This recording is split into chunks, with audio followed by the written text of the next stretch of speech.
Salut à toutes et à tous. Vous êtes bel et bien sur la meilleure chaîne de l'information, la communauté des analphabètes. Vous informer est notre priorité, n'oubliez pas de vous abonner à la chaîne pour ne manquer aucune de nos prochaines vidéos. Allons-y.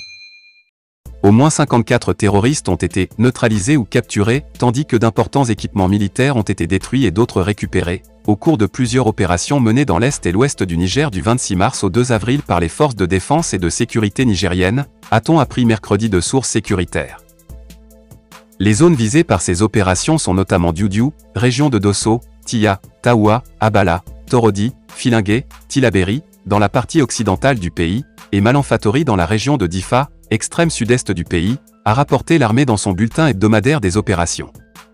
Elle a ajouté que plus de la moitié des terroristes neutralisés ou capturés l'ont été lors d'une attaque complexe et des tentatives d'infiltration qui visent les éléments du secteur 4 des forces militaires en patrouille dans la zone de Malanfatori.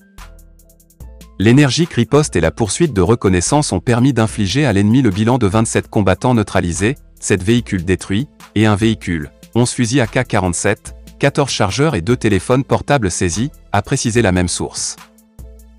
Le Niger subit dans certaines de ses parties frontalières les exactions d'organisations terroristes, dont les groupes armés et autres bandits qui contrôlent le sud de la Libye depuis le renversement en 2011 du régime de Mouammar Kadhafi, des groupes terroristes proches d'Al-Qaïda au Maghreb islamique, AQMI, dans Sardine et d'autres mouvements basés dans le nord du Mali, et le groupe terroriste Boko Haram logé au Nigeria depuis 2009 qui sème la terreur dans la région de Difa. À cela est venu s'ajouter depuis plus de 2 ans un nouveau foyer d'insécurité dans l'extrême sud-ouest du pays, au niveau de la région des 3 frontières, Niger, Mali, Burkina Faso, entretenu par d'autres groupes djihadistes qui mettent en péril la sécurité des personnes et des biens. À propos des bases militaires étrangères au Niger. En 2010, lorsque la question d'installation des bases militaires au Niger avait refait surface, tous les Nigériens jaloux de la souveraineté du pays avaient dénoncé une telle éventualité sur le territoire national. Du reste, pour l'opinion nationale, la présence de troupes étrangères est aux antipodes de la souveraineté et de l'indépendance de notre pays. Car, elle remet gravement en cause l'aptitude de nos vaillantes forces de défense et de sécurité à faire face aux menaces des forces du mal. Leur présence sape le moral de l'armée nationale. Alors que tous le savent, nous avons une armée de métier et de renom, capable de relever n'importe quel défi sécuritaire pourvu qu'elle soit dans les conditions. Nos braves militaires ont fait leurs preuves sur tous les terrains de combat, à l'intérieur comme à l'extérieur. C'est pourquoi, jalouse de notre souveraineté, la transition militaire de Salou Djibo, malgré les menaces d'AQMI, avait demandé à un comité, composé de militaires et autres spécialistes de la question, de réfléchir sur l'opportunité de l'installation de troupes étrangères sur le territoire national. Dans sa conclusion adressée au chef de l'État, le dit comité a été catégorique.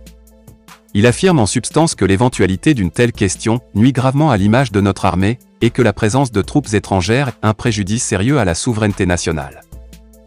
La note dit en substance que la présence du détachement de militaires français ne se justifie plus et ne s'est jamais justifiée. Ainsi, pour le signataire de la note, il est urgent de convenir avec les Français d'une date pour mettre fin à ce détachement qui n'est plus fondé. Mais, aussitôt installé au pouvoir et contre toute attente, Issoufou Mahamadou et ses camarades ont passé outre cette recommandation importante pour autoriser des puissances étrangères, sans passer par l'Assemblée nationale, à installer des bases militaires dans notre pays. Un acte gravissime qui constitue à tout point de vue une violation flagrante de la Constitution et qui est contraire à tous les principes de souveraineté nationale.